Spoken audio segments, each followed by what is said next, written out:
پس از آن که هوشنگ شاه خردمند چشم از جهان بست، مردم سرزمین ایران چشم به وارث او دوختند. در میان آنان جوانی استوار و فروتن بود که فروغی در نگاهش می درخشید. طهمورث. طهمورث شاهی بود که هم دهقانان را سامان میداد و هم جنگاوران را. داد می گسترد و اگر زمانی خشم برمیخواست همچون آذرخشی فرود می آمد.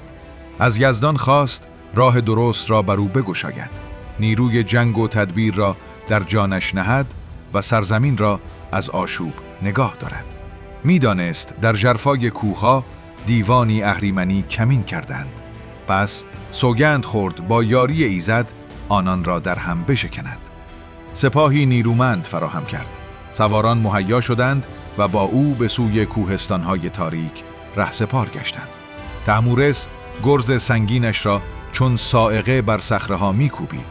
هر ضربه گاری تاریک را می‌لرزاند و دیوان را از شکاف‌های پنهان بیرون می‌کشید. با سپاهش کوه و دشت را در می‌نوردید و چنان بر میدان چیره می‌شد که راهی جز گریز برای دیوان نمی‌ماند. در میانه کارزار طهمورث به نیروی کهن و آموخته از موبدان توسل جست.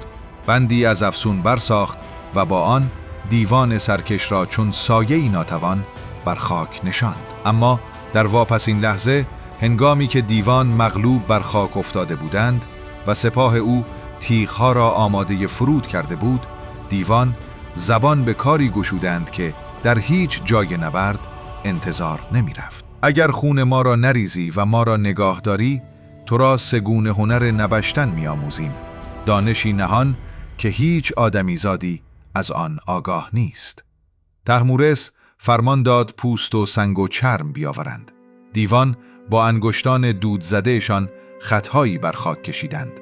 آنها شکل‌هایی آفریدند که صدا را به نشانه تبدیل می کرد. برای نخستین بار در تاریخ نوشتن زاده شد. از آن روز کار جهان شکل دیگری یافت. فرمانها نوشته شد، پیمانها ماندگار گشت. طهمورث دانست که این دانش بزرگتر از هر پیروزی در میدان جنگ است. از آن پس مردم او را طهمورث دیوبند نام دادند. شاهی که دشمن را به بند کشید، اما به جای کشتار از دل تاریکی دانشی بیرون کشید که جهان را دگرگون کرد. و روزی رسید که طهمورث از جهان چشم فرو بست. مردم سوگوار ماندند و سرزمین چشم به راه وارثی تازه شد. جوانی به نام جمشید. جوانی روشن چهره که فره آسمانی در جانش می درخشید. جمشید نخست بزرگان و دانایان را جدا کرد، آنان که خرد و بینششان چراغ راه سرزمین بود. سپس سپاه و جنگاوران را برگزید، پهلوانانی که سایه‌شان پاسبان مرزهای ایران بود.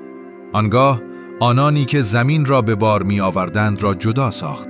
دل کشتزارها با حضور آنان زنده می شد و سرانجام گروه چهارم را برگزید، هنرمندان و صنعتگران که چرخ زندگی را با هنر خیش می چرخاندند. او آموخت که چگونه آتش را به کار گیرند و آهن را نرم و رام کنند. از دل کوره‌های افروخته ابزارهایی نو ساخته شد که کار جهان را دگرگون کرد. به فرمان او ریسندگی و بافندگی رونق گرفت.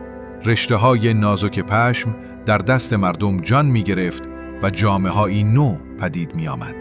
چنان شکوهی آفرید که نامش تا دورترین مرزها رفت. روزگار بد و تاریکی از ایران رخت بربست. چون جمشید بر تخت بلند گوهر نشست و جهان روشن شد، مردم آن روز را روز نو نامیدند، نخستین نوروز. اما روزی فرا رسید که جمشید خود را برتر از همه دید. غروری پنهان در جانش ریشه کرد و فره ایزدی آرام آرام از او فاصله گرفت. او به زبان آورد که جهان به فرمان اوست، نه به خواست خداوند، و همین سخن آغاز سقوطش شد. و در تاریکی روزگار نو نامی شوم سر برآورد، چهره‌ای تیره رو که جهان او را با بدی می شناخت. ضحاک.